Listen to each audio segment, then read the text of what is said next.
Salut les marques et les smarts et bienvenue dans le supplément SmackDown, votre podcast officiel des cahiers du catch qui analyse l'actualité du show bleu de la WWE SmackDown Live. Je suis Giscal et je suis accompagné comme toujours du formidable et futur pilote, si je comprends bien, Yerem. Oh là là, j'espère que mes parents n'écoutent pas ce podcast parce que c'est une surprise. Bon, il y a peu de chance quand même, non? Il y a peu de chance, il y a très peu de chance. Merci Giscal pour cette petite dédicace et salut à toi et salut à tous nos auditeurs. Juste j'en profite dès maintenant pour pas qu'on en reparle plus tard parce que vous avez déjà fait un numéro sur les Survivor Series. Yes, absolument. Que j'invite à tous à écouter évidemment. Mais voilà, je remercie les bookers car grâce à eux, j'ai fait mon premier 0 pointé. Félicitations. Au jeu des pronostics. À un point où t'imagines bien que Coleman Event est arrivé.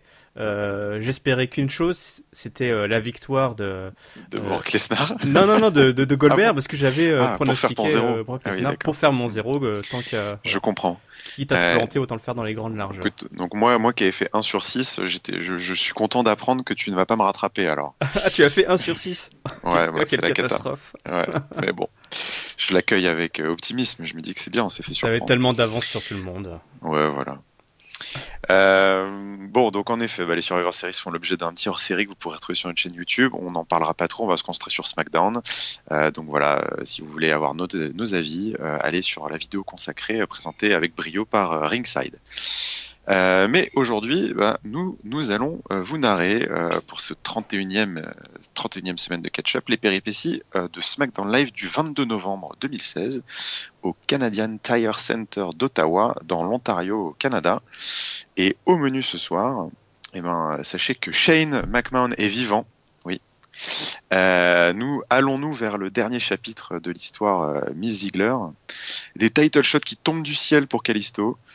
Baron Corbin n'en fait qu'à sa tête, Dean Ambrose aussi n'en fait qu'à sa tête, et un contrat SmackDown et un title shot pour une superstar du show bleu. Donc voilà, on va aborder tout ça et on va commencer tout de suite avec la première annonce du menu, à savoir que Shane McMahon est vivant, puisque cette semaine, donc 48 heures après Survivor Series et son bump de fou avec Roman Reigns, c'est Shane qui ouvre le bal. Avec donc une promo dans le ring.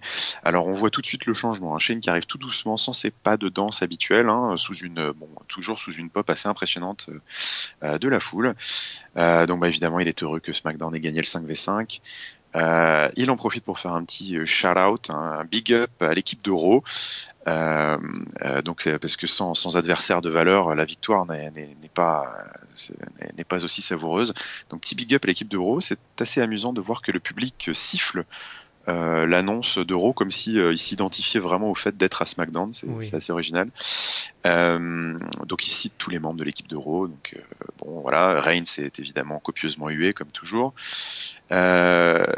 Ensuite il parle de ses coéquipiers, donc big up au duo inattendu qui a fait gagner SmackDown, Wyatt et Orton. Par contre, pas content du tout du duo qui a failli faire perdre SmackDown, à savoir Dean Ambrose et AJ Styles. Et c'est sur quoi notre cher Dean Ambrose arrive. Alors tout goguenard, tout souriant. Il arrive dans le ring et peu importe que son boss soit pas content de lui, il a décidé de faire la fête. Il veut se concentrer sur le positif et pas sur le négatif. Il faut célébrer cette victoire. Donc là, un petit jeu entre les deux. Il essaie clairement d'endormir le poisson, de noyer le poisson, pardon. Shane, lui, ne l'entend pas de cette oreille. Il n'est pas du tout content de la triple powerbomb sur AJ Styles en plein match. Sauf que écoute, Ambrose, lui, il a l'air de s'en foutre et il en profite pour dire attends, écoute, on va ramener un autre qui a joué un grand rôle dans cette victoire. On va ramener James Ellsworth. Donc Ambrose et James qui sont depuis quelques semaines copains comme cochons, là ils se suivent partout. Donc James Ellsworth arrive, le pauvre tout cassé de partout en minerve, la mine déconfite. Il arrive tout doucement. Il monte dans le ring et Dean Ambrose là qui dit pour changer de sujet un peu, vas-y Shane, annonce la surprise que t'as pour James Ellsworth. Donc Shane un peu emmerdé parce qu'il dit moi je voulais l'annoncer backstage, pas devant tout le monde, mais si Ambrose il dit si mais si vas-y dis-lui devant tout le monde, on a une grande famille, dis-lui devant tout le monde et tout. Et puis finalement il laisse même pas Shane annoncer la surprise, qui gâche la surprise et il lâche lui-même le morceau. Et donc il annonce à James Ellsworth qu'il va avoir un contrat SmackDown. Donc voilà, James n'avait pas officiellement de contrat manifestement, donc il va avoir, suite à la victoire au Survivor Series, un contrat SmackDown. Donc on sent que Shane McMahon commence à sérieusement s'agacer. Déjà qu'il n'était pas très très content du comportement d'Ambrose au Survivor Series, toute cette séquence un peu d'insolence et compagnie là, il en a marre et il dit que écoute Dean, ce serait bien que tu prennes ta soirée, que tu t'en ailles, on n'a pas besoin de toi ce soir, écoute, ça me fera des vacances, dégage. Donc assez fermement, mais ça n'a pas l'air du tout d'être pris au sérieux. Dean Ambrose que ouais, t'es sûr que tu veux que je parte, machin, fait chier. Bon, il finit par partir quand même. Ce sur quoi AJ Styles arrive, Furax, donc ils se croisent un peu sur la rampe. Là, on est un petit peu surpris quand même que AJ Styles, il n'y a pas plus de représailles que ça. Mais bon, AJ Styles arrive Furax, et donc là, il commence à pourrir l'annonce. Donc il dit aucune raison que ce Nabo ait un contrat, c'est un scandale. Shane, lui, considère qu'il le mérite. AJ dit que lui, il doit prouver sa valeur, il n'y a pas de raison. Alors, il a une idée, pourquoi pas faire un ladder match contre James Ellsworth avec le contrat au-dessus du ring en jeu. Ellsworth lui est au bord d'accepter. Shane dit que non, il n'y a pas de raison, James, tu as ton contrat. Donc du coup Ellsworth dit écoute, moi je veux quand même, parce que moi je veux soit tout ou rien du tout. I want all or nothing at all. Et du coup, il accepte. Et par contre, il ajoute lui-même une stipulation. James Ellsworth dit que si jamais il gagne, non seulement il a son contrat, mais il aura un title shot contre AJ Styles. Une surstipulation. Une surstipulation. Donc bon, AJ, lui, est bidonné, mort de rire, est très content de son stratagème. Il dit écoute, il n'y a pas de problème, j'accepte, et je vais gagner et déchirer ton pauvre petit contrat devant toi. Donc du coup sur il s'en va. Là on a Ambrose qui revient depuis le public une fois que Shane et AJ Styles ont quitté le ring pour encourager son poulain. Et du coup, avant de te laisser la parole, Yarem, je vais enchaîner sur justement ce qui va être un peu le fil rouge de la soirée, puisque voilà, c'est le premier retour de Dean Ambrose alors qu'on lui avait dit de partir, et il y en aura plusieurs. Et en fait pendant tout le show, Dean Ambrose va s'amuser à défier l'autorité de Shane McMahon en jouant faussement le débile. On a bien compris qu'il faisait vraiment exprès. Et donc il va revenir plusieurs fois à chaque fois et être congédié. Donc on va le voir une nouvelle fois revenir un peu plus tard lors d'une promo backstage avec des divas dont on reparlera, avec une pizza à la main, prétextant qu'il était parti chercher à manger, en cherchant à en offrir à Shane, qui là commence vraiment à s'énerver, qui va le reconduire jusqu'à l'entrée du stade lui-même. Il va revenir encore une fois déguisé en Monty, donc c'est les policiers montés canadiens, parce que je vous rappelle qu'on est au Canada. Et Shane va encore une nouvelle fois le virer. D'ailleurs, dans une promo assez drôle où Daniel Bryan, lui, a pas l'air de prendre le truc très au sérieux et dit non mais d'ailleurs putain si Shane te voit déguisé en Monty, là il va péter un câble, il faut que tu te barres. Ce sur quoi forcément Shane McMahon arrive et là il commence vraiment à devenir hors de lui enfin bref. Et Dean Ambrose reviendra une nouvelle fois aussi encore lors du main event, mais ça on en reparlera à la fin. Donc on va faire une petite pause sur tout ça. Yerem, écoute, qu'as-tu pensé de cet opener et puis du running gag Dean Ambrose un petit peu? Écoute, je ne sais pas dans cette histoire qui est vraiment super con, qui est vraiment très malin. Entre Shane McMahon, Daniel Bryan et Dean Ambrose, que tu as d'un côté effectivement Dean Ambrose. Je t'avoue que je sais pas trop en fait. Donc comme tu le dis, il joue clairement exprès le débile, mais il cherche clairement à provoquer Shane McMahon. Et ça, je ne sais pas pourquoi en fait. Pourquoi cherche-t-il à ce point-là à provoquer Shane McMahon? Parce que il a l'air de jouer un peu le mec qui en a rien à qui fait un peu ce qu'il veut. C'est un peu dans son personnage. Mais de là à provoquer à ce point-là Shane McMahon, voilà. Est-ce que c'est une simple stratégie pour détourner la punition qui l'attendait, qu'on espérait tous un petit peu? Oui. Parce que voilà, on nous annonce que lui et AJ Styles ont failli coûter la victoire à l'équipe bleue, ce qui est vrai, peu importe complètement.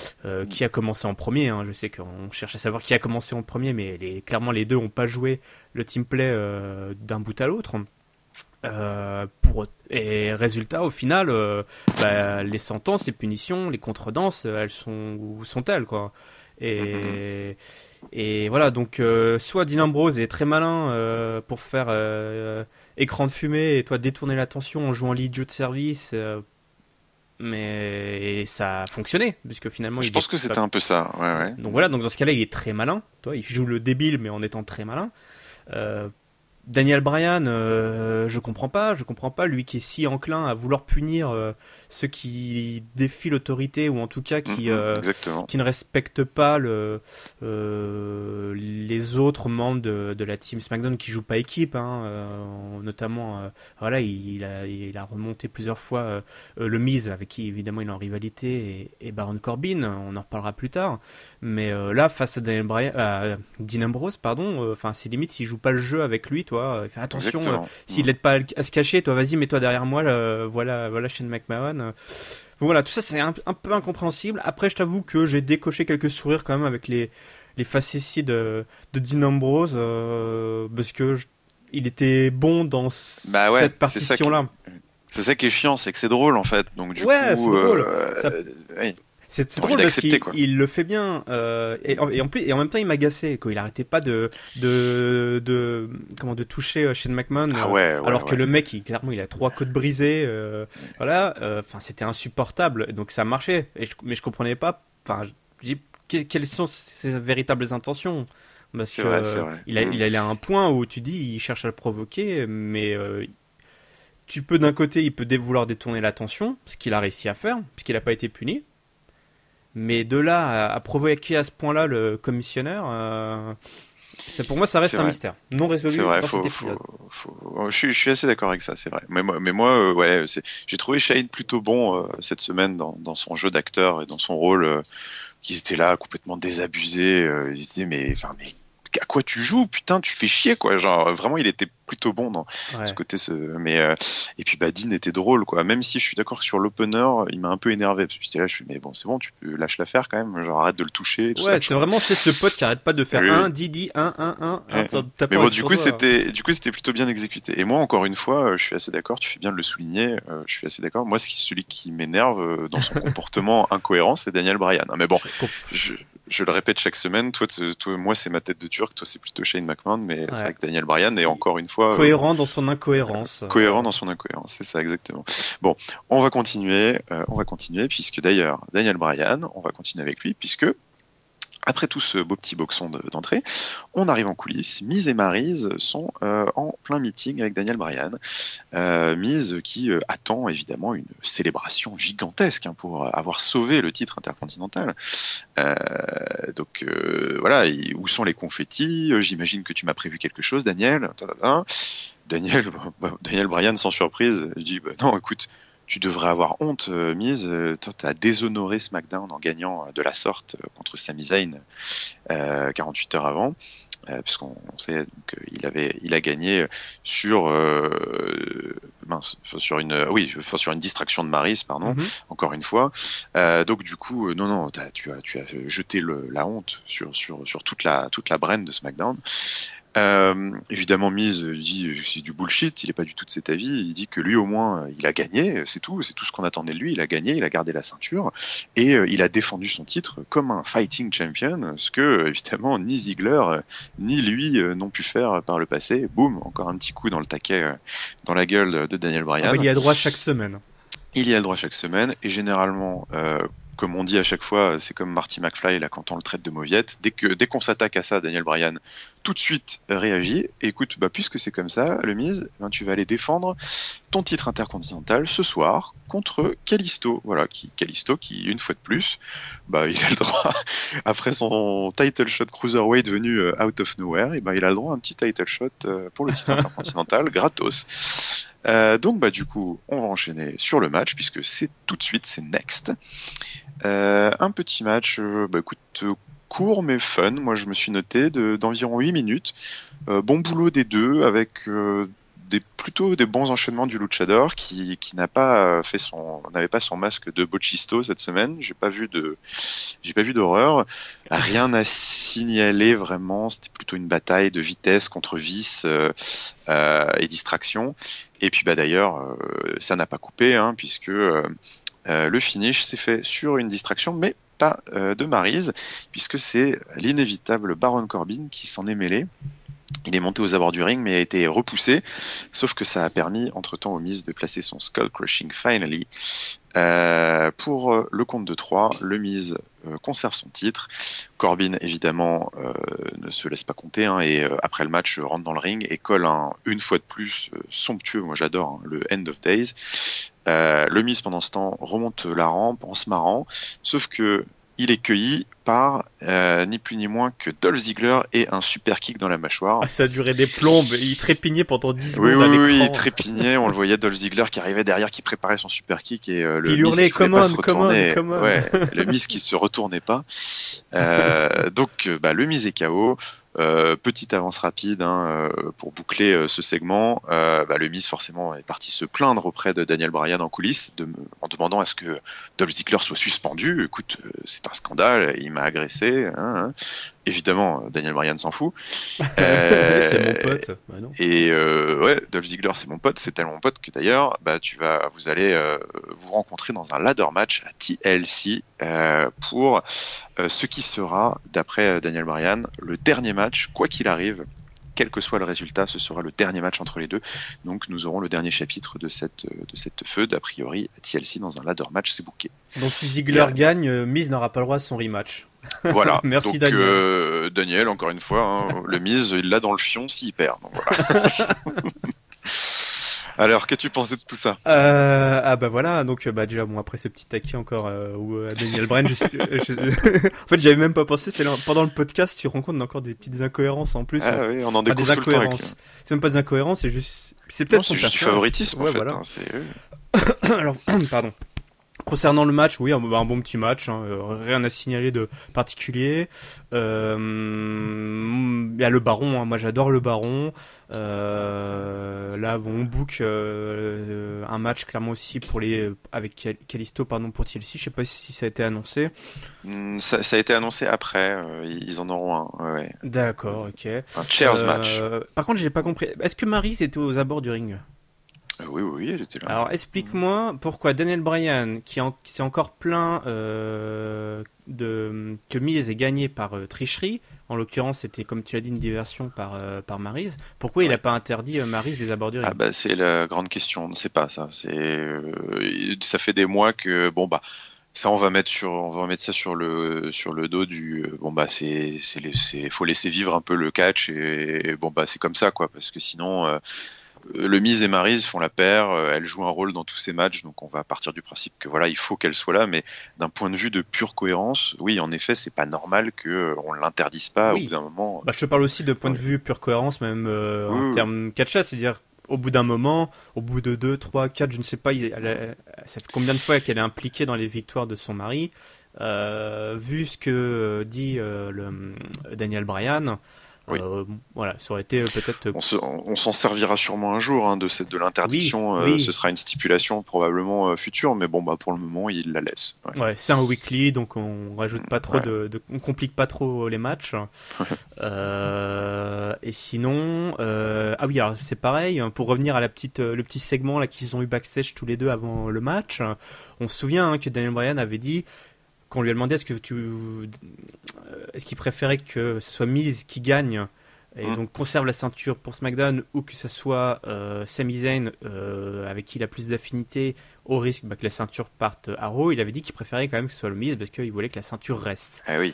Et là, il se dédie un petit peu. Il se dédie un petit peu, ok, il y a la manière d'y arriver, quoi, il y a le résultat et la manière, mais bon... on aurait pu jouer aussi un peu ce côté-là, toi, en lui disant, t'as eu ce que tu voulais, la ceinture est toujours à SmackDown, Alors, est-ce que ça va mener quelque part, c'est vrai, ce personnage de Daniel Bryan qui est ostensiblement en défaveur vraiment, du Miz, quoi. C'est presque parce que les arguments du Miz sont jamais vraiment injustifiés. C'est vrai que là, par exemple, il l'a attaqué sur le fait de dire, oui, mais écoute, j'ai gardé la ceinture, tu devrais être content. Oui. Mais bon, il pilonne Daniel Bryan qui veut pas lâcher. Est-ce que ça va mener peut-être à quelque chose comme ça, parce que on sait pas. Mais bon, pour le moment, tant que ce sera pas explicitement décrit dans leur rivalité, ça continuera à faire tiquer parce que Daniel Bryan n'est pas il est pas constant quoi dans ses décisions. Non, mais bon, en tout cas, ça reste agréable d'avoir comme ça ces histoires en arrière-plan. C'est peu importe ce que ça va donner, c'est vraiment agréable d'avoir comme ça cette espèce de sorte de double storyline en effet, où le Miz arrive à être en feud avec à la fois un catcheur pour son titre et en même temps Daniel Bryan. Donc c'est en effet bien entretenu, je suis d'accord. On va passer aux divas, on va passer aux filles parce qu'il s'est passé plein de choses cette semaine pour les filles. On va commencer avec la promo backstage juste après le match intercontinental. Shane et Bryan qui réagissent devant leurs écrans dans leur bureau au gros bordel post-match avec le Miz, Kalisto qui s'est fait coucher par Baron Corbin, ainsi de suite. Sauf que Alexa Bliss arrive. Pour se plaindre encore, comme la semaine dernière et comme les semaines d'avant. À chaque fois, elle vient se plaindre. Hein. Donc là, Bryan, je trouve ça assez amusant, en profite pour s'éclipser puisque il dit écoute Shane, moi je vais aller gérer le problème avec Kalisto, Corbin et le Miz, et puis écoute je te laisse gérer Alexa Bliss parce que voilà, on sait que les semaines d'avant Daniel Bryan avait exprimé son dépit et son ras-le-bol sur les plaintes incessantes d'Alexa Bliss du fait qu'elle avait pas son title shot, patati patata, donc c'était assez rigolo. On voit Daniel Bryan qui file parce qu'il sent le traquenard et donc il laisse Shane complètement désabusé parce que déjà on lui avait cassé les robignoles avec Dean Ambrose et les côtes la veille gérer les plaintes de Alexa qui lui demande quand est-ce que ce sera mon title shot, quand est-ce que ce sera tu te rappelles j'avais mon pied sur la corde, j'ai pas perdu donc là il y a Becky Lynch qui arrive et puis qui dit écoute moi je sais quand est-ce qu'il sera ton title shot, ce sera à TLC et ce sera à TLC You There. Becky Lynch était d'humeur à faire des petits jeux de mots ce soir. Du coup, on pense que c'est soldé, sauf que non, il y a Natalya qui arrive avec son sifflet, qui siffle encore. Donc les Survivor Series sont passés, mais manifestement, elle est toujours coach des filles. J'ai cru que c'était Titus O'Neil au début, je sais pas. Ouais. Donc Natalya arrive, parce qu'elle voudrait nous parler un peu des Survivor Series. Manifestement, elle a regardé le replay des Survivor Series la veille avec son chat. Donc, j'étais là vraiment, je disais putain, c'est pas possible. Et donc elle nous annonce que elle a bien regardé le match et que la faute incombe à Becky Lynch. Voilà, elle veut dire à Shane McMahon que la faute incombe à Becky Lynch qui avait l'occasion de faire gagner son équipe, mais elle n'a pas fait preuve du côté décisif, elle n'a pas gagné le match. Shane, évidemment, dans son rôle, dit que non, c'est bien évidemment la faute de tout le monde. Il n'y a pas de faute individuelle et que pour la peine, il va booker Becky Lynch contre Natalya pour un peu plus tard dans la soirée. Natalya, qui là nous sort du Céline Dion, elle nous fait une citation. Comme elle avait pu le faire la semaine dernière, c'est peut-être une nouvelle gimmick. Elle avait cité du Chumbawanga, donc là elle a cité du Céline Dion. I believe the art does go on. Donc c'est le titre dans Titanic. Bliss. Alors moi j'étais mort de rire pendant toute la séquence parce que alors t'as Alexa Bliss en arrière-plan qui lève les yeux, qui lève les bras au ciel et qui dit non putain pas encore et tout. Parce que déjà la semaine dernière elle avait halluciné que Natalya soit assez genre nerd et complètement ridicule pour citer des chansons comme ça. Donc elle s'en va. Becky Lynch donc c'est à ce moment-là Natalya s'en va, Alexa Bliss s'en va. C'est à ce moment-là que Dean Ambrose arrive avec sa pizza, on en a parlé. Donc là Shane McMahon il en peut plus, c'est assez drôle de voir sa tête. Il dit putain mais genre où est-ce que je suis, dans quel show, dans quel asile de fou je suis. Donc du coup là il commence à s'énerver. T'as Becky Lynch qui rajoute une petite vanne. Alexa Bliss, elle voulait a piece of her, donc un bout d'elle, c'est un jeu de mots avec la pizza de Dean Ambrose. On entend Dean Ambrose qui se marre au fond, enfin bref. Ouais, c'était en roue libre.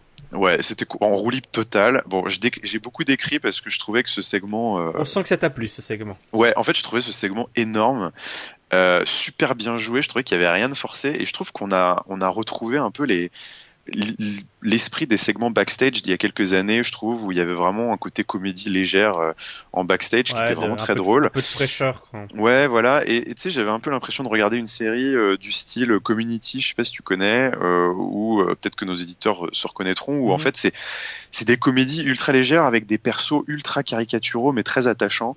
Et donc là, on avait vraiment une sorte de petite scénette avec, t'avais Shane, le boss complètement agacé et complètement blasé. T'avais Daniel Bryan, le JM un peu cool et malin. T'avais Ambrose, le mec qui se fout de tout, il fait ce qu'il veut. Natalia, la coach motivation ultra over the top que personne prend au sérieux, super ridicule. Alexa Bliss, la petite pile électrique qui peut exploser à tout moment et puis t'avais Lynch, la championne un peu blagueuse, attachante, qui fait des jeux de mots. Enfin, j'ai trouvé que tout fonctionnait très bien. Je trouvais ça très drôle. Ah, il te faut tes repères, toi. non mais je trouvais que c'était sympa et je sais pas, je voulais avoir ton avis un peu sur cette séquence que je trouvais vraiment très symbolique, un peu de l'esprit SmackDown. Bon, écoute, moi j'ai pas autant suranalysé ou vécu le truc que toi là, clairement. J'ai bien aimé. Je sens que c'était ton vrai main event à toi. Oui. C'était cette séquence. Non, oui, c'était cool. Oui, ça fait plaisir. Tu dis, on sent qu'ils s'éclatent à ce moment-là tous. C'est là où j'éprouve du plaisir entre deux gros matchs. Enfin, où t'as des sensations de dingue. Tu vois les mecs ils prennent des risques de ouf, font des cascades et tout. Enfin, où c'est presque pas trop sérieux, mais les choses sérieuses sont dans le ring. Et là, comme ça, la backstage, que ça suit bien effectivement et que tu sens qu'ils s'éclatent, que le naturel parfois reprend un peu le galop, que tu les vois rigoler en arrière-plan alors qu'à ce moment-là ils sont en dehors de leur personnage. C'est communicatif, toi. C'est comme les mecs qui commencent à rigoler en plein spectacle de comédie, toi, en plein. C'est ça. De SNL ou quand ils font des stand-up et qu'ils commencent à rigoler. Enfin, c'est communicatif. Donc ouais. Après voilà, j'ai pas autant. Mais c'était juste, j'avais envie. Si t'as eu du plaisir, j'ai eu du plaisir. Tout le monde a eu du plaisir. Donc en tout cas voilà, regardez cette petite séquence, c'était vraiment très drôle et je trouve que c'est l'exemple même de ce que devrait être une petite promo backstage légère. C'était cool. Bon allez, pour la peine on accélère un petit peu sur ce qui s'est passé pour les filles. Du coup je vous en ai parlé, Becky Lynch contre Natalia dans la foulée. Un match de 7 minutes 30 que alors moi voilà, ce que j'ai noté c'est 7 minutes 30 super solide. J'ai trouvé que c'était un match vraiment très très propre, très très sympa à suivre. Natalia qui a d'ailleurs pas mal brillé en plaçant, elle a placé un super Michinoku driver, une sit-out powerbomb aussi super costaud qui a fait une jolie near fall. Bon évidemment Lynch qui joue la face en péril un peu pendant tout le match, qui revient avec ses enchaînements classiques, la backplex dans le coin, l'exploder, le straight fire. Et le finish arrive quand Natalia essaye de placer son sharpshooter et c'est très joliment retourné par Becky Lynch dans un disarmer pour la victoire sur tap out. Je précise que Alexa Bliss était aux commentaires pendant ce match et qu'elle a notamment au début du match détruit David Otunga aux commentaires, puisque Otunga se foutait un peu de la gueule d'Alexa Bliss en disant que sa demande de revanche et ses plaintes incessantes étaient totalement injustifiées puisque la décision de l'arbitre était définitive. Alexa Bliss qui lui a répondu du tac au tac que pour un soi-disant avocat licencié d'Harvard, si c'était sa seule défense devant un juge, il devait pas gagner beaucoup de cas parce que donc là, elle l'a un peu déglingué. Mais globalement, Otunga il s'en prend plein la tronche. Oui, de toute façon, globalement, mais bon là, il s'est fait découper là. Et donc Alexa Bliss, elle était aux commentaires, donc évidemment elle profite de ça pour venir coucher la championne juste après le match et donc finir en vue de TLC sur une image d'elle triomphante. On boucle, avant de te relaisser la parole, on boucle sur les filles. On a eu un autre segment un peu plus tard avec Carmella qui était backstage au téléphone avec manifestement une de ses copines. Elle était là en train de bitcher sur je sais pas quoi là, avec son petit ton toujours. Avec Big Cass peut-être. Peut-être avec Picasso, on ne sait pas. Nikki qui arrive, et puis Nikki qui veut des explications parce que on rappelle que sur Survivor Series, elle a perdu sa place dans le match parce qu'elle s'est fait attaquer en coulisses avant le match. Donc elle arrive et puis évidemment elle soupçonne Carmella. Elles sont en feud depuis un petit moment. Elle lui dit écoute, je veux des explications. C'est toi qui m'as attaqué hier, j'en suis sûr. Carmella qui lui fait une réponse plutôt pertinente, j'ai trouvé, puisqu'elle lui dit que écoute, si je t'avais attaqué, t'inquiète que je l'aurais gueulé haut et fort et que je m'en serais vanté, puisque j'ai jamais caché, je l'ai jamais caché par le passé à chaque fois que je te déglinguais, hein, donc je vois pas pourquoi je l'aurais fait cette fois. Je trouvais ça pas mal. D'ailleurs, Nikki semblait se dire un peu, ouais, pas faux. Ok, bon. Toujours est-il que Nikki, elle a parlé à son beau-frère. Hein, elle précise bien à son beau-frère Daniel Bryan, et que elles auront un match no DQ à TLC, donc une petite stipulation à TLC, et ça boucle ce qui s'est passé pour les filles cette semaine. Un petit commentaire sur le match et puis cette séquence, Yarem. Ouais, alors sur le match, comme tu le dis, très solide. C'est vraiment agréable de voir, surtout quand ça implique Natalya en fait, parce que elle a tellement, après c'est difficile après des matchs comme ça aussi solides d'accepter les matchs de merde qu'elle peut être amenée à délivrer, quoi. Je sais pas si c'est des histoires d'implication ou pas personnelle, toi, dans les matchs. On dit souvent que ce soit un match de 2 minutes ou de 50 minutes comme dimanche, il faut donner tout ce que tu peux pendant ce match-là. Alors je ne sais pas, mais là toujours est-il que voilà, un match aussi solide dans une road un peu courte pour aller jusqu'à TLC, hein, parce que je crois que c'est dans 2 ou 3 semaines. C'est même pas dans 2 ou 3 semaines, c'est dans 2 semaines. C'est pas ce dimanche, c'est dimanche prochain. Donc il reste un SmackDown. Ouch, ok, d'accord. Donc raison de plus pour faire gagner la championne de façon clean, mais sur un gros match face à un adversaire valeureux, qui montre quelque chose. C'est bien. Natalya, je crois que ça fait plusieurs matchs là, plusieurs semaines où elle a des matchs, elle fait des prestations solides, ce qui renforce un peu plus son image de fille qui est là depuis longtemps et qui a encore de l'expérience, qui en a encore sous la bouteille et sur qui il faut compter.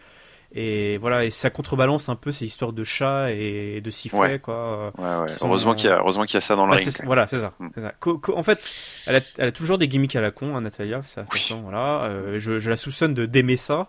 Mais voilà, si on contrebalance ça avec des prestations comme ça solides dans le ring, tout le monde est gagnant. Alexa Bliss, le top du top. Ça va être difficile pour moi de pas être derrière elle à TLC. Ah non, tu peux pas être contre Becky Lynch. Disons qu'il va falloir choisir, soit être derrière Alexa Bliss. C'est un crève-cœur c'est vrai. C'est difficile, c'est bien. On en parle chaque semaine, Alexa Bliss, on l'adore, et puis en même temps Becky Lynch, on ne peut pas ne pas l'aimer, donc c'est compliqué. Et sinon, Carmella, Nikki, pas grand chose à rajouter, si ce n'est qu'effectivement c'est cool de booker un match sans DQ, comme on dit ici. Sans DQ. Sans DQ. Non, puis ça se justifie dans leur rivalité, c'est bien. Ça devrait solder l'histoire a priori. On enchaîne sur les équipes. Les équipes cette semaine qui ont eu pas mal de temps pour briller, puisque on nous a annoncé un tag team turmoil pour la place de first contender du titre de Slater et Rhino. Quelle stipulation à la con au passage. Oui, alors moi comme ça j'avais pas du tout compris la stipule. Je l'ai mieux compris pendant le match, puisqu'en fait parce que quand ils ont expliqué j'ai rien capté. Tag team turmoil, ok. En fait, grosso modo, c'était un King of the Mountain. C'est à savoir qu'il y avait 2 équipes dans le ring, la gagnante reste et affronte la suivante jusqu'à ce qu'il y en ait plus, quoi. Et donc du coup, ce sont les Hype Bros et The Ascension qui ont commencé. Victoire très rapide de Ryder sur The Ascension avec un Hype Rider au bout d'échanges assez solide. J'ai noté que c'était correct. Breezango qui arrive ensuite à toute vitesse. Zack Ryder qui semble dominer avec pas mal de suicide dive, des dropkicks, mais il manque sa broski boot sur Tyler Breeze grâce à une distraction de Fandango, et ils finissent par passer un joli petit move à 2 d'équipe pour éliminer Zack Ryder. Mojo Rawley qui n'a pas eu trop d'occasion de catcher. On enchaîne donc du coup, c'est maintenant Breezango qui est dans le ring. Et ce sont les American Alpha qui prennent la suite. Légère domination des Heels Breezango, mais rapidement coupée par un roll-up de Chad Gable. Donc victoire au final assez facile sur roll-up des American Alpha. On enchaîne avec les Vaudevillains qui arrivent aussi à grandes enjambées, mais qui font pas long feu. J'ai pas en tête de vrais échanges. Le grande amplitude des American Alpha est intervenu finalement assez vite, au bout d'à peine 1 minute. Et arrive enfin, donc les deuxième élimination consécutive pour les American Alpha, et arrivent les Usos. Donc là, on se dit que les choses sérieuses commencent. D'ailleurs, le changement de rythme est assez intéressant, puisque jusqu'ici, les équipes suivantes arrivaient toujours en courant, et donc là, les Usos sont arrivés peinards, ils ont fait toute leur entrée classique. Donc on sent que vraiment que les choses sérieuses commencent. D'ailleurs, on fait une petite coupure backstage pour voir que Slater et Rhino regardent le match sur l'écran, donc a priori ce sera la finale. Les Usos qui dominent avec leur style très lent, méthodique, mais toujours pas chiant, quoi. Ils ont vraiment ce style de heel très très violent, très méthodique, qui fonctionne vraiment excellemment bien sur les périodes de domination. Changement de dynamique. Puisque aussi, ce qui était intéressant de voir, c'était que la domination était sur Jason Jordan, qui est plutôt d'habitude celui qui fait les hot tags, hein, et on fait plutôt la domination sur Chad Gable, le plus petit des deux. Donc là, non, c'est Jason Jordan qui en a pris un peu plein le paletot. Chad Gable qui finit par faire le hot tag du coup, mais coupé dans son élan par un super double team des Usos. Néanmoins, très très grosse nearfall avec un Doomsday Bulldog à la Steiner Brothers, hein, qui était un peu le finishing move des Steiner Brothers des American Alpha, donc voilà, qui continue semaine après semaine de revendiquer leur inspiration assez évidente, hein, de cette équipe des années 90, hein, si je dis pas de conneries. Donc très beau nearfall. Ensuite, c'est un peu la folie avec des super kicks dans tous les sens, des Usos qui reprennent l'avantage. Jason Jordan est au sol, on tente un big splash des Usos, mais Jason Jordan monte les genoux et enchaîne sur un très joli roll-up pour 2. Les Usos entreprennent ensuite d'attaquer les genoux de Jordan avec leur fameux kick à l'arrière du genou, mais Chad Gable revient dans le ring, et alors là il place un grande amplitude de toute beauté. Je pense que c'était le plus beau qu'ils aient mis depuis qu'ils étaient à SmackDown, qui s'est allé à une vitesse folle, et victoire des American Alpha, qui sont donc a priori, si on comprend bien, les number one contenders. Sauf que non. Sauf que non, puisque la lumière se coupe et les Wyatt apparaissent sur le grand écran, et les Wyatt disent aux American Alpha, écoutez, reposez-vous bien cette semaine les gars, puisque le match continue, ce n'est pas fini, et lui et Orton les affronteront la semaine prochaine pour la place de number one contender, manifestement, mais la semaine prochaine. Donc c'était un peu bizarre ce finish, parce que du coup on comprenait pas trop, c'était la fin, c'était pas la fin, est-ce que c'est un autre match, bon voilà. Néanmoins, toujours est-il, avant de te laisser la parole, que c'était un match de 20 minutes, assez inégal, ça s'est surtout enflammé sur la fin, avec une fois de plus un très beau American Alpha contre les Usos. Donc voilà, écoute, qu'est-ce que tu as pensé de tout ça? Alors par rapport au match en lui-même, comme tu dis, c'est surtout enflammé sur la fin. On pourra apprécier la présence, enfin que Breezango, alors je sais pas, j'ai lu qu'il fallait les appeler Fabriz maintenant. Oui, apparemment. Moi, je sais pas, je continue à dire Breezango. Alors Breezango qui ont réussi à montrer 2-3 trucs intéressants. Ça c'était cool.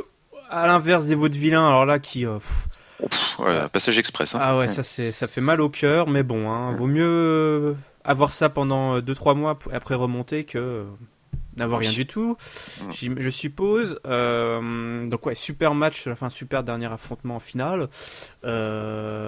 Pour autant, alors juste j'aurais peut-être dû dire ça au début, je ne comprends pas en fait pourquoi organiser un match de first contender après une telle prestation des Usos à TLC. Ah oui, je suis très d'accord. C'est pour ça que je voulais te l'entendre dire. Voilà, alors revenons sur ce point-là qui pour moi est encore une illustration terrible de la mauvaise gestion des événements, c'est-à-dire que grosso modo, pour cette TLC, il n'y avait pas d'enjeu pour les matchs autre que montrer qu'il y avait la plus grosse. C'est nous les meilleurs. C'est Survivor Series, tu veux dire. Survivor Series, pardon. Voilà, vous aurez corrigé de vous-même ou grâce à Giscal. Donc il n'y avait pas vraiment d'autres enjeux. On est d'accord. Pour autant, ok, la Team SmackDown a perdu le match tag team, le Survivor Series tag team. On ne peut pas dire que les Usos n'ont pas fait une énorme impression en éliminant des gros concurrents et en étant les derniers. Ils ont éliminé le New Day et la Team Soft, ce qui était quand même énorme. Hein. Et je ne comprends pas qu'on n'a pas capitalisé là-dessus. Enfin, pour moi, c'était des first contenders naturels et ça aurait été bien de dire, ok les gars, pour renforcer ce côté équipe, esprit de famille qui avait été tellement mis en avant et qui était vraiment bien foutu que après ça, c'est comme si c'était rien passé lors de ces matchs-là. Autant sur les matchs des garçons et sur les matchs des filles, un peu moins, mais quand même, on construit sur ce qui s'est passé lors de ces matchs, que ce soit sur le résultat ou les interactions, qui a trahi qui, etc. Mais là, on ne capitalise pas du tout sur le match du pay-per-view. Alors que les Usos justement, enfin clairement, auraient une carte à jouer. Alors est-ce qu'ils vont rappeler ça à leur bon souvenir avant TLC? J'ai du mal à y croire. Voilà, donc déjà c'était mon petit carton rouge là, avant même que le match débute. Déjà en fait j'ai pas compris pourquoi on n'a pas fait. D'autant plus que du coup effectivement Gable Jordan qui gagne, ouais c'est des super prétendants, même si en face c'est une équipe de face. Et là boum, qu'est-ce qui se passe? Bray Wyatt là, qui arrive, les gars vous venez de faire un match de first contender, vous venez gagner, nous on s'auto-book un match de first contender contre les first contenders qui viennent de gagner la semaine prochaine. Oh là là, on aurait apprécié peut-être une petite vignette dans la foulée de Daniel Bryan qui, je sais pas, au téléphone avec Shane qui dit oui c'est moi, c'était pour les récompenser de la victoire aux séries ou un truc comme ça. Mais bon, on n'a pas d'explication, donc c'est peut-être qu'effectivement après avoir écouté le supplément SmackDown, ils vont se rendre compte de la bourde et qu'ils vont faire ce que tu as proposé, qu'on va voir la semaine prochaine, la semaine dernière. Effectivement, on vous a pas montré, il y a eu un petit coup de fil. Effectivement, on a récompensé. Alors, on récompense des mecs les gagnants du match masculin, donc solo, par un title shot avec pour la ceinture par équipe. Ça, c'est pas, ça n'a aucun sens. Non. Donc, puis soit dit en passant, on peut questionner la motivation ou l'ambition surtout de Bray Wyatt qui du coup sort d'un match où ils ont quand même largement brillé aux côtés de AJ Styles et de pas aller challenger. Il pisse petit quoi, le mec. Il pisse un peu petit là quand même. Oui effectivement, Bray Wyatt, le mangeur de monde qui va aller s'attaquer à American Alpha, alors qu'effectivement c'est eux qui ont porté ce qu'ils auraient pu faire, c'est limite, mais peut-être qu'on aura toutes ces explications la semaine prochaine. Peut-être. Bray Wyatt qui explique, j'en sais rien, qui veut faire passer un test à Randy Orton pour voir jusqu'où parce on est toujours encore dans cet aspect-là un petit peu, même si il est moins visible, parce que visiblement Randy Orton a vraiment, je sais pas si sa stratégie toujours de s'infiltrer ou pas, on sait pas trop, mais ça fonctionne, et ça fonctionne donc bien. ça pourrait être encore un autre test, dire on va tester son dévouement, sa loyauté dans quoi de mieux que dans un match par équipe. Bon, c'est vrai. Non mais bon, tout ça c'est on fait le boulot des scénaristes quoi. C'est ça, on est obligé de se le dire nous, parce que c'est vrai qu'on n'a pas eu beaucoup de grains à moudre sur cet épisode à ce niveau-là. On est obligé de s'imaginer des choses parce que c'est pas très explicite. En effet, je suis tout à fait d'accord avec toi. On continue avec quelque chose qui a priori ne nécessitera pas beaucoup de commentaires, puisque nous avons eu un Kane versus le Baron.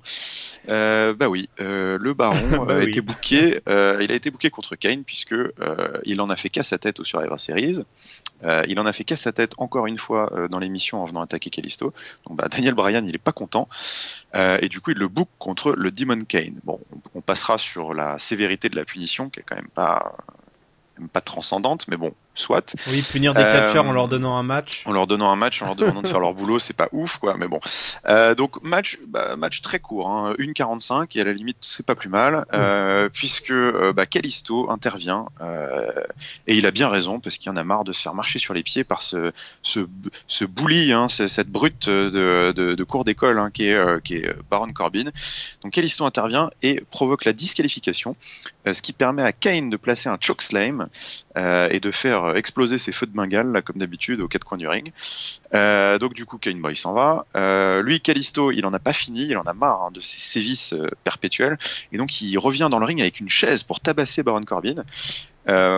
Sauf que du coup, et là il use d'un petit stratagème, puisqu'il jette la chaise au visage de Baron Corbin, qu'il l'attrape, et il en profite, Kalisto, pour lui mettre un petit coup de pied retourné dans la chaise, donc du coup qui frappe le visage de Baron Corbin, le tout sous les vivas, et donc là on sent arriver gros comme une maison le Chairs match à TLC.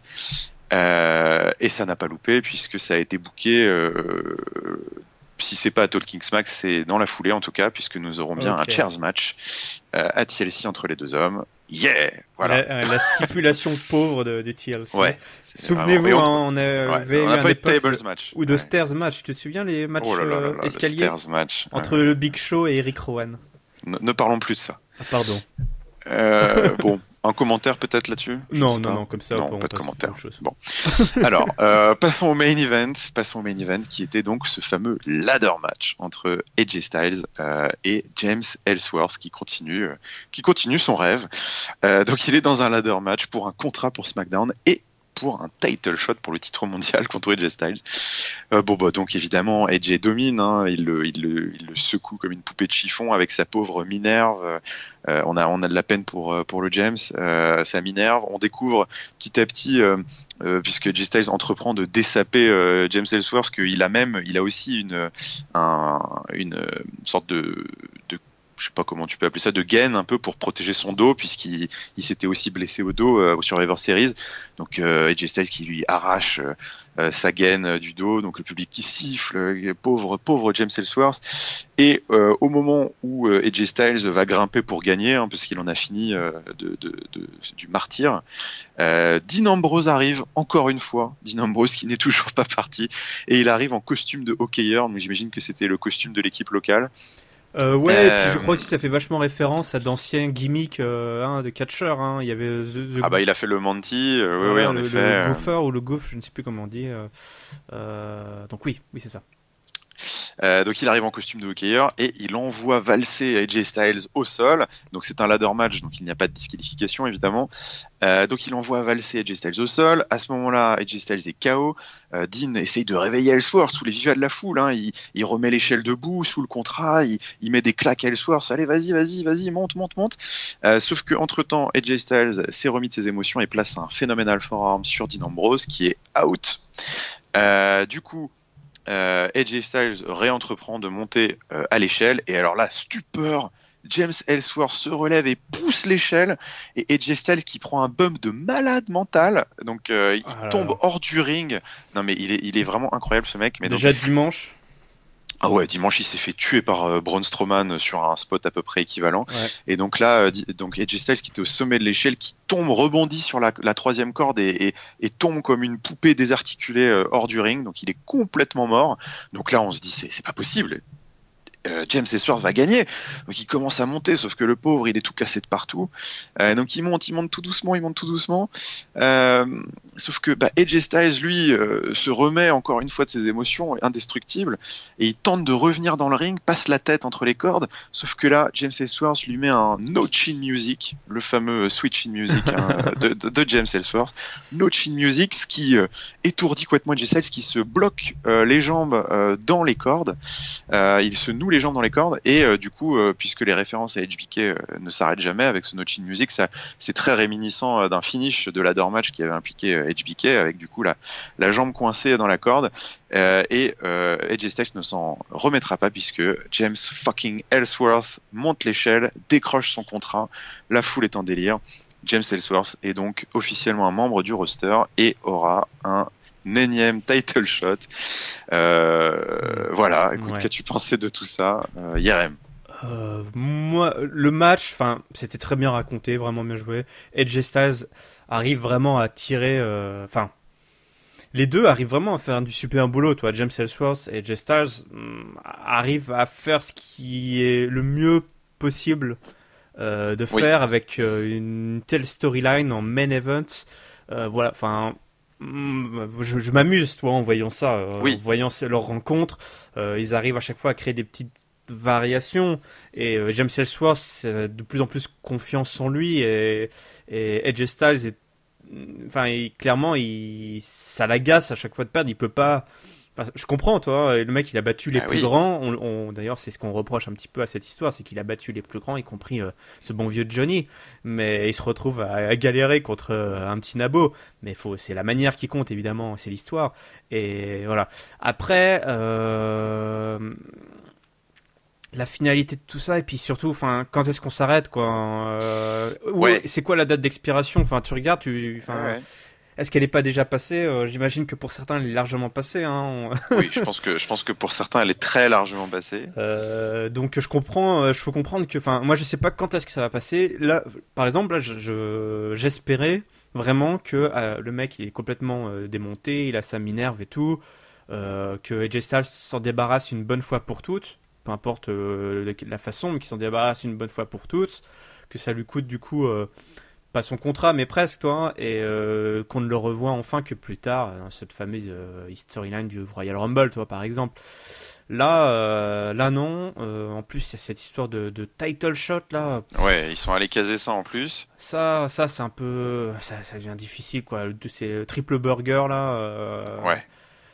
Je sais pas toi, pour toi quelle est la date d'expiration, mais écoute, bon, moi je me suis beaucoup amusé, j'ai encore une fois beaucoup apprécié parce que tu l'as dit, c'est bien joué, donc c'est difficile de pas prendre du plaisir devant un segment comme ça. Par contre, je partage ton sentiment, comme quoi, en tout cas, si elle est pas passée, moi, elle approche un peu. C'est vrai que je vais avoir du mal à accepter quand même que on enchaîne des matchs avec AJ Styles comme ça, des title shots et compagnie. Donc moi personnellement, ce que je vois bien, parce qu'on en a beaucoup parlé, je pense que l'idéal serait de faire disparaître un peu James Ellsworth des écrans pour profiter du Royal Rumble, pour donner un petit feel good à tout le monde et tout, et ça ferait plaisir. Donc moi, ce que je vois, c'est peut-être que ce title shot sera l'occasion la semaine prochaine de complètement que AJ Styles le tue. Oui, voilà. Genre vraiment un appel au meurtre en direct sur le podcast. Non mais à mon avis lui aussi sa date d'expiration entre guillemets au niveau de sa haine qui commence à monter, je pense, est largement passée. Ce que je verrais bien, c'est pourquoi pas la semaine prochaine Dean Ambrose banni, mais bon, vraiment banni, tu vois, genre c'est sûr il vient pas, et title shot, et là AJ Styles entreprend de démolir James Ellsworth, il garde son titre juste avant TLC, et James Ellsworth on n'en parle plus, le mec est out, mais bon au moins il a un contrat et du coup on sait qu'il reviendra peut-être, mais il est out. Voilà. Oui, j'aime bien ça. Ce que tu viens de dire là, j'accroche. Par contre, je pense que Dean Ambrose on le verra quand même, parce que c'est le Gom Show. Peut-être.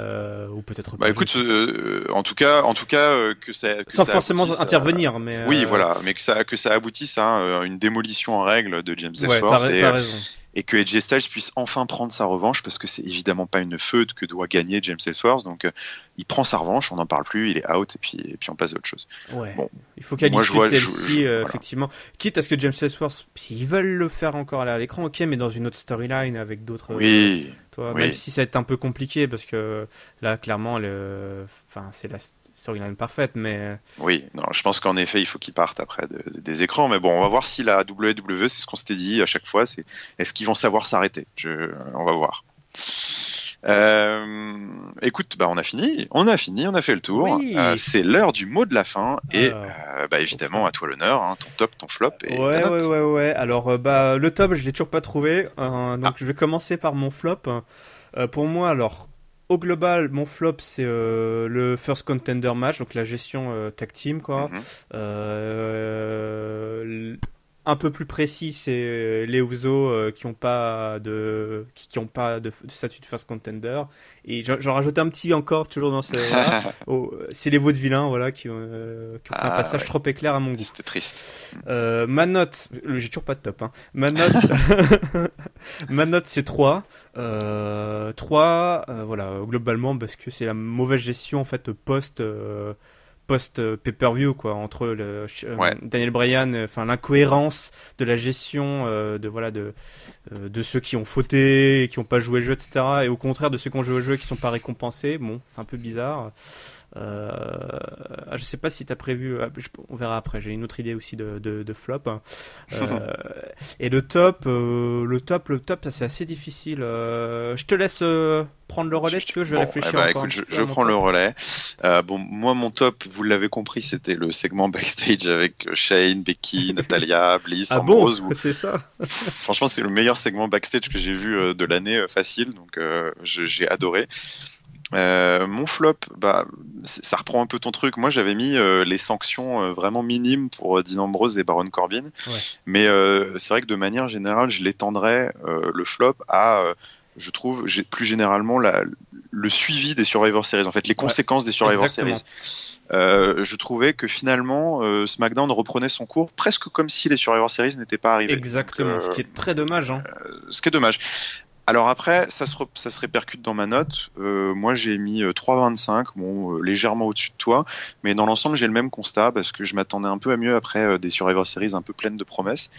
Néanmoins, je passe l'éponge et je mets quand même une bonne note parce que je me suis pas ennuyé un seul instant, quoi. C'était une fois de plus un super show et je comprends aussi l'urgence de booker TLC très très vite parce que c'était dans 15 jours, c'était dans même pas 15 jours. Tu viens juste de me piquer mon top en fait. Je venais d'avoir l'idée. J'allais mettre dans mon top le booking pour TLC parce que tu as raison. Parce qu'ils ont quand même fait un booking éclair de qualité. Et du coup, voilà, je me dis je comprends et à mon avis. Bon, il faut accepter de manger TLC et derrière, après, je pense que les choses repartiront sur de nouveaux horizons parce qu'il va y avoir beaucoup de fins de feu, je pense. Clairement, il y a beaucoup de revanches, ça sent les fins de rivalité à beaucoup d'étages, ou alors des nouveaux règnes, etc. Et ça va faire du bien pour cette fin d'année là, de repartir. Clairement. Pour ce mois de décembre, ça va être cool. Puisque ce sera les dernières apparitions du roster de SmackDown en pay-per-view pour l'année 2016. Et puis d'ailleurs, à moins que je sais pas, tu voulais revenir sur quelque chose. L'absence de l'Undertaker. On en parle. Oui. Vite fait. Non, mais à mon avis, ce sera pour après TLC. Moi aussi, je pense. Je pense que c'est pour après TLC. Je pense que vraiment, ils veulent laisser vivre TLC tel qu'ils l'avaient prévu et repartir sur autre chose après. Et je pense qu'on aura le Taker après TLC, voire à la fin de TLC. Je ne sais pas. C'est possible aussi. C'est même pas impossible d'ailleurs maintenant que j'y pense, c'est pas impossible qu'on l'ait à la fin de TLC. Oui. Et du coup, on va faire on n'est pas en go home show, mais il y a eu tellement d'annonces sur ce SmackDown qu'on va faire un petit récap de la carte telle qu'elle est prévue pour le moment, puisqu'elle est, je pense, quasi complète. T'aimes bien faire ça, les récaps de cartes. Ouais, mais bon, il y a eu beaucoup d'annonces sur cette semaine. Faut mettre les choses à plat. Donc nous aurons, ça va être le 4 décembre, donc c'est pas ce dimanche, c'est celui d'après, à l'American Airlines Center de Dallas. Nous aurons Edge et Styles contre Dean Ambrose dans un TLC match. Ça devrait envoyer du lourd pour le titre. Nous aurons Becky Lynch et Alexa Bliss dans un match sans stipu. Écoute, pourquoi pas. Je pense que t'as raison. Dommage. Écoute, dommage. C'était ce que je m'étais noté au début. Puis en fait, je me dis que je sais pas si la feud va se terminer vraiment. Je me dis que la feud méritait peut-être pas une stipulation. Donc c'est pas plus mal. Okay. Les tag teams Slater et Rhino contre soit American Alpha, soit les autoproclamés Bray Wyatt et Randy Orton. Les autoproclamés Bray Wyatt et Randy Orton. Oui. L'Intercontinental Title sera défendu par le Miz contre Ziggler dans un ladder match qui soldera quoi qu'il arrive la rivalité. Nikki et Carmella ont été annoncés donc dans un no DQ. Kalisto et Baron Corbin dans un chairs match. Et donc, Dieu merci, pour l'instant, nous n'avons pas de tables match, une stipulation que je déteste. Donc, d'accord, tu n'aimes pas les tables match. Non, je trouve ça un peu chiant. non. Donc du coup, on a déjà 6 matchs, tous les titres, quasiment, on l'a dit, presque que des matchs pour finir des rivalités, enfin 4 sur 6 pour finir des rivalités. Donc voilà ce qu'on a et quasiment tout a été annoncé sur ce SmackDown. Donc mon top est pas mal en fait. C'est vrai que ce booking de TLC là en 2-2. Franchement, ils ont booké tout TLC et puis ça a de la gueule, quoi. C'est une bonne carte. Ouais. Ok, d'accord. Allez, ça passe. C'était ça limite, passe mais ça fois. passe. Ouais, c'est ça. Bon, on a fait le tour. Bon, donc du coup, c'est l'heure des crédits habituels, hein. Je vous rappelle que nous sommes disponibles. Ce podcast est disponible sur PodCloud, sur iTunes, comme toujours, sur la chaîne des Cahiers du Catch de YouTube, puisque nous sommes évidemment le podcast officiel des Cahiers du Catch. Donc, sur la chaîne YouTube, vous retrouverez, n'oubliez pas, on vous l'a dit, hein, le hors-série des Survivor Series avec notre avis à Ringside, Hank et moi sur la question. Il vous en dit pas de Talking Catch cette semaine, mais ça va revenir assez vite, vous inquiétez pas. Donc continuez à vous abonner, toujours plus, à nous mettre des commentaires, des pouces. On y Pensez répond. à noter sur iTunes. Et pensez à noter sur Mettez 5 iTunes aussi. étoiles pour que, Voilà. parce qu'il faut un certain Mettez nombre 5. de notes avant que vraiment ça ait un impact. Et là, Voilà. on en a pas Donc, assez. Donc soutenez-nous. Et puis écoute, merci beaucoup IRM d'avoir participé comme toujours. Merci à toi, Giscal. Encore un 5 sur 5 pour la présentation. Oh là Excellent là, hosting. Ma moyenne est pour l'instant De parfaite. 5. J'ai une moyenne de 5. Ouais. C'est mieux que tous mes chauffeurs Uber, ça c'est bien ça. Ils ont jamais 5 parce qu'il y a toujours un connard qui va leur mettre 1, donc tu sais, ils ont toujours 4,7, 4,8 et tout. Et ce connard, c'est pas toi quand même. Non, moi je mets toujours 5. Ah bah oui, pourquoi ça m'étonne pas que tu mettes 5? Oui, alors là, franchement, ce serait surprenant. Bon allez, trêve de plaisanterie. Merci à tous les auditeurs de nous avoir suivis une fois de plus. On vous donne rendez-vous la semaine prochaine pour le Go Home Show de SmackDown. Et en attendant, une bonne fin de semaine, un bon week-end à tous. Salut. Salut.